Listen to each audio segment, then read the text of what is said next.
Pernah nggak sih kalian kepikiran gimana jadinya kalau kita nggak bisa milih wali kota, bupati, atau gubernur sendiri? Nah, dulu nih, sebelum tahun 2005, kita tuh nggak punya hak buat nyoblos kepala daerah. Yang milih itu cuma anggota DPRD. Kalau mereka suka, ya mereka pilih.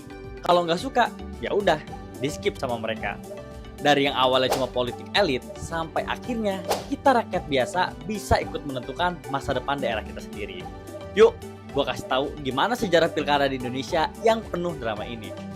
Sebelum 2005, kepala daerah itu dipilih sama DPRD, bukan rakyat. Sistem ini udah ada sejak zaman Orde Baru sampai awal reformasi. Prosesnya, ya anggota DPRD ngumpul, voting, terus mutusin siapa yang jadi kepala daerah. Masalahnya apa? Banyak banget. Salah satunya, sistem itu rentan sama politik uang.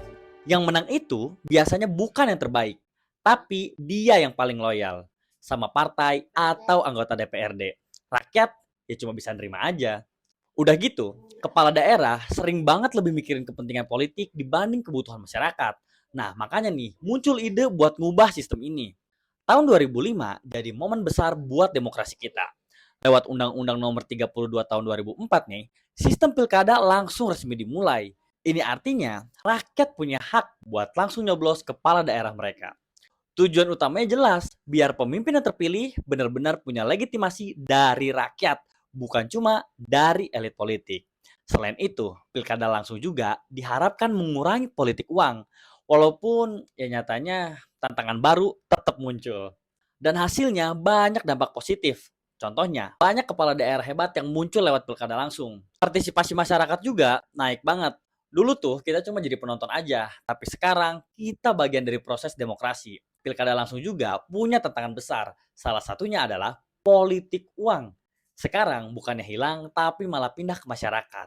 Banyak kandidat yang bagi-bagi uang biar dapat suara. Dan kita semua tahu ini nggak baik buat masa depan daerah.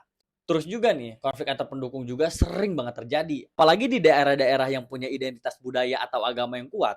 Ini bikin polarisasi yang enggak sehat di masyarakat. Mulai 2015 nih, Indonesia bikin sistem pilkada serentak.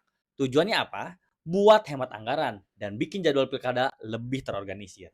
Pilkada 2024 ini bakal jadi persiapan buat tahun pilkada di 2029, di mana semua pilkada akan digabungin di tahun yang sama. Meskipun sistem ini efisien, tetap ada tantangan tersendiri. Kompetisi politik jadi lebih intens karena semua orang berlomba di waktu yang sama, tapi ini langkah maju buat demokrasi kita. Gimana menurut kalian?